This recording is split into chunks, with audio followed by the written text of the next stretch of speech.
Ladies and gentlemen, welcome to the most electrifying sports show in the 716. Yes, You are now tuned in to Buffalo Sports Insider.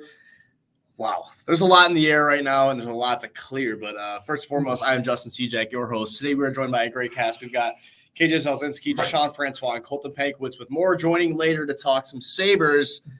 I don't know what's in the air, guys. Buffalo is in it's a dark time for Buffalo sports fans right now. But obviously, let's get the elephant out of the room. Ken Dorsey is out. Joe Brady is in. What does this mean to you guys? Man, thank God. It took him long enough. I think let's see. Let's backtrack a little bit here because the the Bills have not looked like the same team for a very long time. I was just saying to Colton, since the week 4 Dolphins game, very great call, well called game by Dorsey. And offense just executed on everything they needed to. Since then, they lost in Jacksonville. They have not looked the same. So I think it was definitely sooner rather than later that Dorsey was getting the boot. And I think this was just kind of like the straw that broke the camel's back. Colton, you shook your head. What's going through your mind? It's not, this doesn't solve the Bills' issues. Josh Allen. No, not at all. I agree with you. Josh Allen is a turnover issue. They're loose. They looked. I think the biggest takeaway from me is that this is an opportunity to test the waters with Brady, and allow him to get his opportunity to see if you have to look out of the organization come next year, right. Or maybe he really is a great offensive coordinator like he was with LSU, and the Bills look great. But it's not. This doesn't solve everything. Yeah. There's still a lot to show, and I think that Ken Dorsey, if you look at the stats in the EPA. It wasn't I hate those stats. That's on me too. Me too. Those are cherry-picked stats, but I do think, however, that this offense needed a new feel, and I think that was the main difference. See, my thing is, it's not it's not just a Dorsey issue. I agree with you. I think them giving them the boot isn't fixing the problem. Obviously, there's an execution issue on the other side of it. I mean, the fact that Josh Allen's throwing 2 picks, and there's the fumble that is his fault. Yeah. And there's also drops again. Dalton Kincaid with his second of the season. Yep. Gabe Davis with another one that leads to an interception. Again, just it's a half and half thing for me. Sure. It was bad play calling that resulted in terrible execution. Deshaun, your reaction? So when I heard that Ken Dorsey was fired, I was at work. So I was very surprised. I'm I definitely didn't think that was the solution that needed to come from what we saw out of that game. Because like Josh Allen said himself, I was listening to him a little before we came on the show. If that team had a better productive game, then Ken Dorsey does not get fired after that. I agree. I agree. Josh Allen just said that. Yeah. Why not keep that same mindset? And I think that they should have kept Ken Dorsey, and where they needed to make a change was challenge Josh Allen's spot. He's had that spot, and he's been comfortable for so long, leading the league in interceptions since 2018, and they just allow him to do it game after game after game. Right now, he's averaging about an interception a game, but he's only had 2 games where he didn't throw an interception. Yeah. So I think if they get another quarterback in there and they challenge Josh Allen's quarterback position, then maybe that could be something that changes the – no.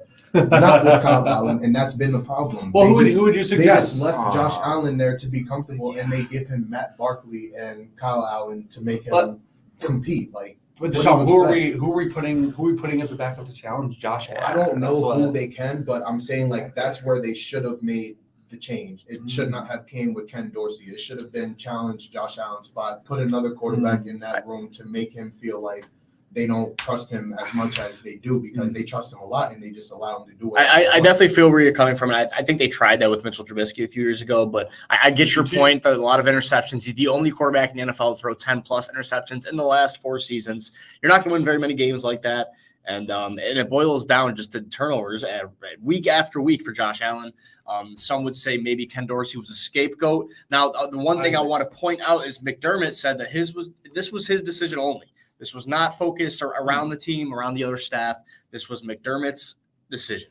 What do we think about that? It's about time to have the talk about McDermott because, with Leslie Frazier going and then now Ken Dorsey going is a very consistent OC after OC. Yeah, OC after hang on. OC. We're gonna come back to that. Let's come back to that we'll McDermott save that for conversation. later.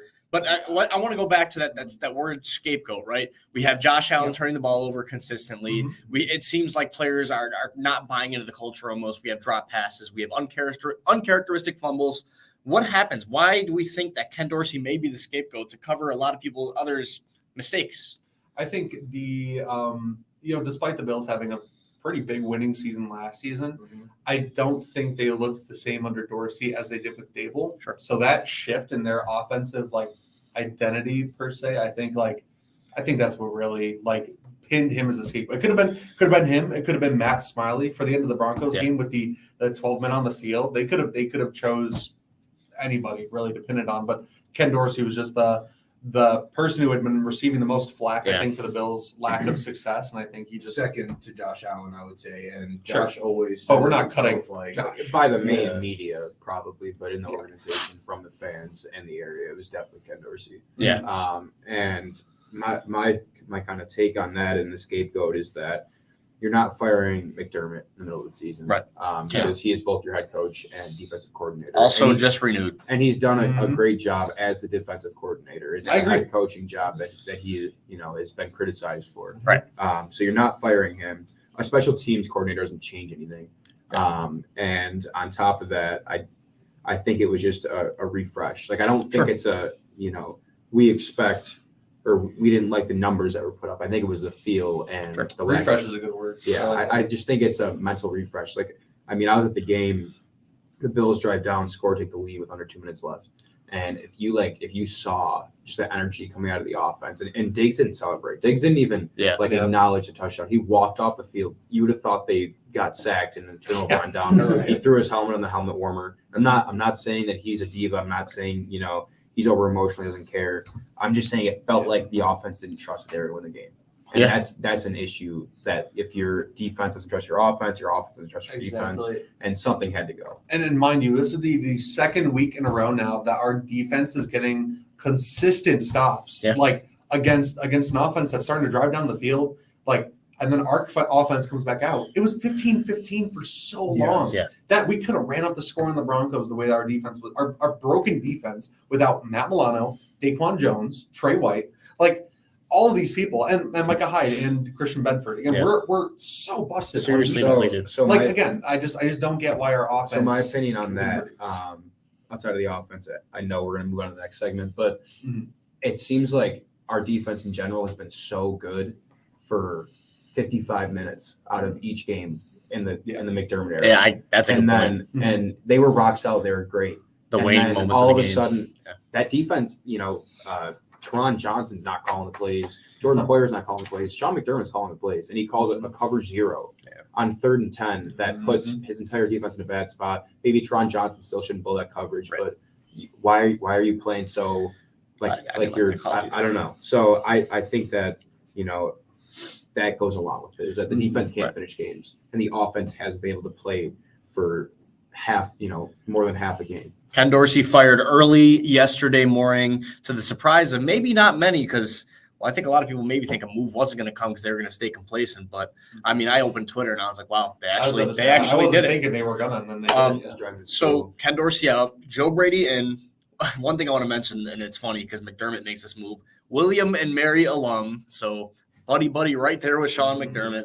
Offensive coordinator for the Carolina Panthers in 2021, fired due to a rumored rift with head coach at the time, Matt Rule. Passing game coordinator for the national championship LSU Tigers, which averaged 48.4 points per game. What can you guys tell me about Joe Brady? What is your confidence level with him stepping in now? It's higher than Ken Dorsey, but again, it's more of a mental feel to me. I feel like, the Bills, like I said it before, the refresh, and Brady loves to move the quarterbacks around. And what is Josh Allen? He's a mobile quarterback who hurts people in a dual threat sense. So I think you see more Josh Allen moving around, more out of the pocket, which is where he's the best. We saw a lot of the spread offense at LSU. And at LSU, I think the mix, I saw somewhere on Twitter today, I apologize for not giving the person credit, but it was 60% of the plays were running out of shotgun, 40 were under center, which is a lot in this day and age, especially in a heavily passing offense. And Josh Allen prefers to be in shotgun, but the stats of him under center are so much it shows otherwise productive than in shotgun. Deshaun, how do you feel about Joe Brady? I feel that Joe Brady is going to make the change in the offense that we've been looking for when we ask him for getting that old school Bills back. Because a testament to what you guys are saying when you're saying that Joe Brady leads a mobile quarterback offense, I'm very happy to see that we have that now with Josh Allen. But at the same time, I want to see more of those play actions, but we're actually play action into the run. Sure. And we're setting up the pass for later in the game. So like we start off with giving James Cook the ball. Because to speak a little bit on that, I think James Cook is way more than showing that he's ready to run the ball in this offense. So I think with the Ken Dorsey offense, a lot of our playmakers kind of suffered, i.e. James Cook or a Khalil Shakir. I think that my biggest critique actually about Dorsey would be his run scheme over his pass scheme. That might be like an unpopular take, but I felt like the only times I saw James Cook run were out of that draw and shotgun. Right. So Ken Dorsey's out, but the conversation that we had was with Sean McDermott. How much blame do you guys think he deserves? And KJ, you mentioned it earlier. What are your feelings? How much blame does Sean McDermott deserve, or if any? It's like I said, it's tough to think about because, like we were saying, he's been doing fantastic as the DC. But then again, like being DC, does that take away your responsibility as a head coach? Just the slightest, because I think again that mishap with the 12 men on the field, I think is a huge coaching thing. Sure. And whether or not that's again, I don't know all the factors that go into it, and it's hard to really place a lot of blame on McDermott. But again, I give a lot of respect to McDermott as a person. I mean, he's a fantastic leader in the locker room, and he's changed the culture in Buffalo.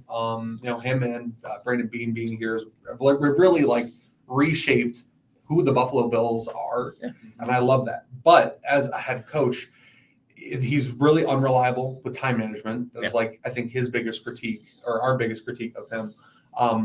But it's really tough to put a finger on kind of how like his time frame going up. Obviously, he's extended to 2026. It was for a couple of years minimum. I think 2025, 2026, something like that. I feel sorry to like cut you off. I feel that McDermott is very complacent when it comes to them making mistakes and how I can agree with that. Yeah. Because they have so many mistakes throughout the game where it's just false starts. Someone's not in the right spot on the field, and then they have to call a quick timeout to get stuff set up. But then at the end of the game, you have 12 men on the field with an opportunity to win. So that's definitely on the coaches. Like you've seen them come out with this hurry up field goal setup before. Why were you not more prepared just as they were? So it's like he has to take more attention to those mistakes, and I feel like that's another problem with McD. Yeah, and Colton, what are your thoughts? Because I think I saw this on Twitter today. Again, don't know who said it. I'm sorry about that. If Sean McDermott were to get fired today, he'd be the first coach hired somewhere else. So what are your thoughts? I agree with this. In terms of this loss, or just in general, like in the Denver loss, we're grading him as a whole for the season. Week 11 approaching. I think it's a little bit higher than most would think, just because of the defensive play, despite the injuries, and he is the defensive coordinator. As a head coach, I think it's been pretty poor. I think the culture has shown to be the worst it's been. And I know that he's a big culture and locker room guy, but culture means nothing when you're winning. Culture, I think it was Joe DiBiase or someone on 550 said that, it's easy to have culture when you're winning, but not when you're losing. Yeah. And you mean to tell me out of your captains, Josh Allen goes out there and talks and gives 2-word answers for a couple minutes? Who was it? Gabe Davis? Gabe Davis refuses to speak. You're a captain. You have a C on your chest. You're not going to go speak. I understand James Cook isn't a captain. He doesn't owe that leadership, whatever. But, the same team that went out and owned up to their mistakes is not doing that anymore. And then Sean McDermott, obviously, we like to give him credit for how many games he has won in Buffalo, but this just adds to the list of like absurd losses that the Bills have had. We think back to the Hail Murray. We think back to blowing a 16-point lead against the Texans in the playoffs, the Justin Jefferson catch where Josh Allen fumbles. I mean, the list is growing to unbelievable losses that the Bills have had as the NFL season goes on in the past couple of years. It's ridiculous. And I don't know, again, I don't know how much you put on McDermott's shoulders with that, but it's noteworthy, right? Mm-hmm. So now we head into week 11. The Bills are going to take on the Jets at home, AFC East rival. Mm-hmm. Jets coming in at 4-5, 13th in the conference. Guys, how much different does the team look with the recent move? It is, again, it's like now we're expecting to play against Zach Wilson. So it's like, I don't even, at this point, I throw my hands up and I'm just like, let's see how the game goes. Yeah. You know what I mean? I mean, we didn't have any turnovers against the Broncos, right? No, we had again the Broncos. Yeah. Yeah, we just haven't had turnovers in a very long time. We have There's no takeaways. They had a fumble. They had a fumble. takeaways. Right? Takeaways. Yeah. We haven't. Yes. Fumble, sure. But again, I think We don't have an interception since, I believe, the Dolphins game. exactly, which is really tough against a quarterback as what do you say, low profile, I guess, as Zach Wilson. I mean, I think I think a lot of that comes down to the pass rush that kind of Exactly. disappeared. Yeah, I think the defense looked good last week, but I can't believe how much time they gave Russell Wilson. Yeah. Yeah. again, Oh my God. Yeah. He was like, I get where the stat was like, he was 16 for 18 pressured on his dropbacks in the previous game against the Chiefs. I'm like, Yeah. I don't know. Anyways, that's another topic, but it's just But frustrating. again, though, Frustrating. you have to get to Zach Wilson. Like Yeah. they're going to run the ball a lot. So Yeah. so when you are back there, because they're going to be aggressive and Sure. you're caught in the wash in a play action, you have to get there because someone's going to be open. And Breece Hall killed the Bills in the first game, coming in his first game back from an ACL injury. Yeah. So when they're giving him a full workload, I don't like. What do you expect to happen? He might get even more now that Michael Carter Yeah, gets cut Exactly, yesterday. So, exactly. Deshaun, how do you feel about this Jets game? So with this Jets game, obviously y'all know I'm big on Stephon Diggs, and the last time that they played was when Diggs had a nice 10 receptions, and I believe he had 102 yards, 112 yards. Touchdown. So yeah, that's another thing I was going to tie in. He scored, but that was like the only thing that we really had that game, and that's what started off the season was just Stephon Diggs. I think we're going to see the same production from Stephon Diggs, but I'm hoping that with Joe Brady in now, we see a lot more from James Cook, especially off the performance that he had last week because he got sidelined for having a fumble that definitely was not something that we expected first play of the game. But we see a lot more of a fluent offense. That's what I hope to see from this game going into the Jets. That's why they fired Dorsey, right? Yeah, I would agree with you. I think, it's always tough to make changes on a short week, right? They come and play Sunday right after a Monday Night Football game. But this is a big change, right? Offensive coordinator does have a lot of dictation on the team. And I think personally for me, what I want to see against the Jets is getting your playmakers in space. And I know that Joe Brady really prioritized that during his time when he did have more power over the offense. So I think getting the ball in the hands of James Cook, who went for 12 rushes, 109 yards against the Broncos. He does have the 2 fumbles, but I thought he played phenomenally. And then getting benched. Getting benched. I mean, we on didn't that even first talk play. about That's why I just brought it up. that's malpractice to me. And Yeah. it was his second fumble of the year. I don't know. That's what I'm saying. Like, what are we Fumble doing? of his career. Yeah, second fumble of his career, first coming on his first ever carry out. Like, come on. Exactly. And I know this is going back to coaching, but like the fact that he fumbles the ball, he's taken off. We bring him back on, and he's running. The reason why we get our first touchdown is because he keeps moving the chains all the way up. Yeah.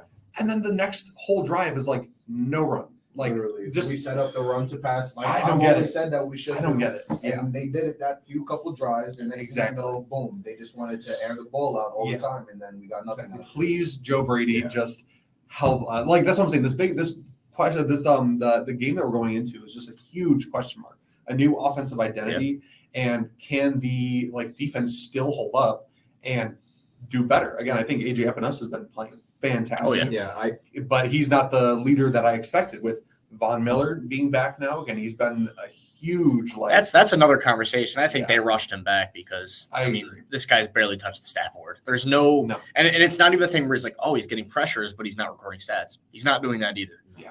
I don't know what the conversation is there, but we're lucky that AJ Epinesa is stepping up. Agreed. I'd also like to see And Leonard yeah, Floyd. Leonard. he's banged up. I don't know what's going to happen. Exactly, yeah. I And think Leonard Floyd has been my favorite player on the defense so far. that's a fair take. I mean, what he's got 7.5 or 8.5 on the year thing. So he's been obviously a great signing, but you want to see more from the guy who you paid $100 million plus. No, too, right? I agree. But going back to the offensive side of the ball, I think the Bills have to, or Joe Brady has to scheme up a quick start.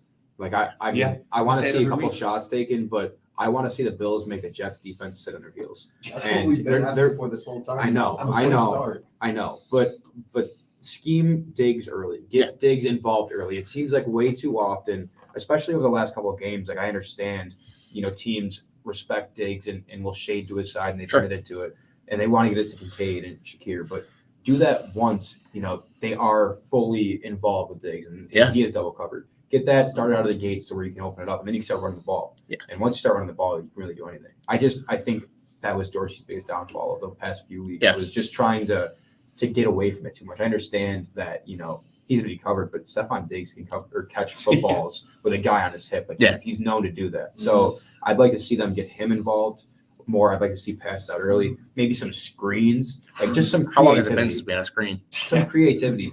Dalton Kincaid is more than susceptible to being able to catch a ball and get yards after the catch. Yeah. So maybe something with him.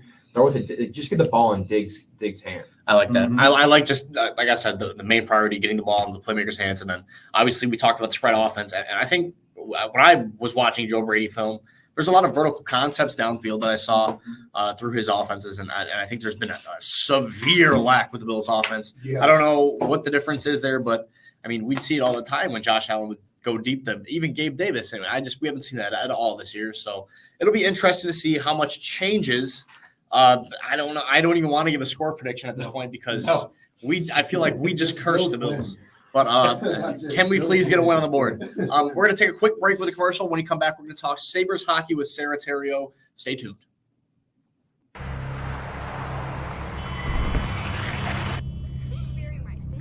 You wouldn't do that. So why do you do this? Distracted driving kills an average of 9 people and injures over 1,000 every day in America. Put down your phone. Lives depend on it. Don't drive intoxicated. Don't drive intoxicated. A sobering message from AAA.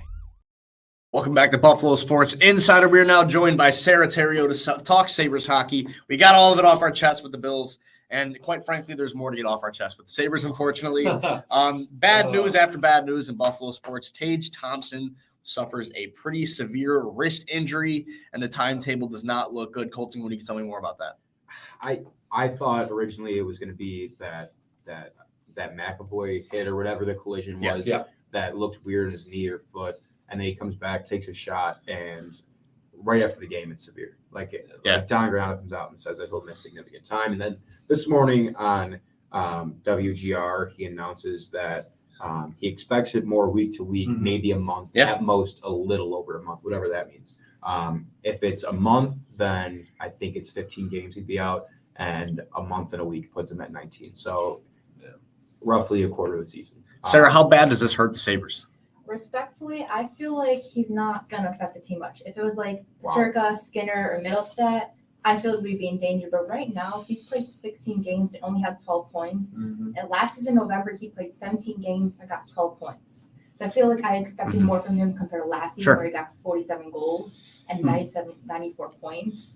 So I feel like he would have performed last season. I would have been scared. But we're also in the start of the season. He played 17 games, not even. And he hasn't really hasn't found his groove yet. Yeah. KJ, how concerned are you?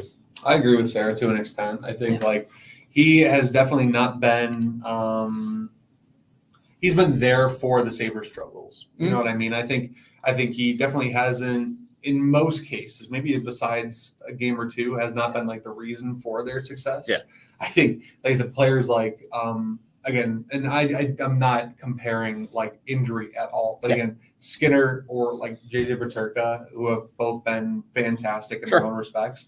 Again, I think they have been contributing just a little bit more. So again, it's not something for Sabres fans to worry about too much. But again, if the Sabres don't start picking up within this next month or so, then you're really, really hoping for Thompson to come back. But also, I think, does that place kind of his return to the game and Jackie Quinn's return to the game kind of around the same time frame now?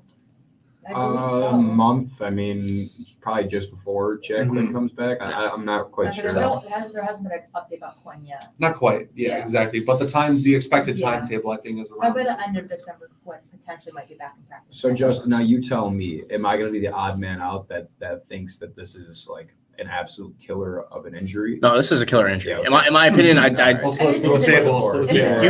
you have a team that, of course, you have guys who are stepping up. Can they carry it, though? We're losing a lot of dynamic play with Tage Thompson being out, right? Yeah. I mean, who else on the team is purely dynamic night in, night out? Rasmus Dahlin, he's playing some of his best defensive hockey he has in his career. Yeah. And I think on top of that, like, if you're looking for a goal every other game out of Tage Thompson, that's not how he necessarily works. Like, he'll go on a span of 6 goals in 3 games. Yeah. And I have a hat trick in 2 and 1, and this guy's a guy that'll get multiple hat tricks in a season and make it look effortless. Now, I want to ask you, with this injury, how do we expect the lines to shift? Probably like they do every other We've got game. a wide Yeah. variety of injuries. We have Tough, which is still day to day. We got Yokohara out. We got Comrie still day to day. Greenway's out with soreness from last night's game. Krebs is still out. Don't know if he's returning. So we definitely Benson's still out. Potentially might be coming back. But we got a lot. We getting of Bureau back up too? Do you think?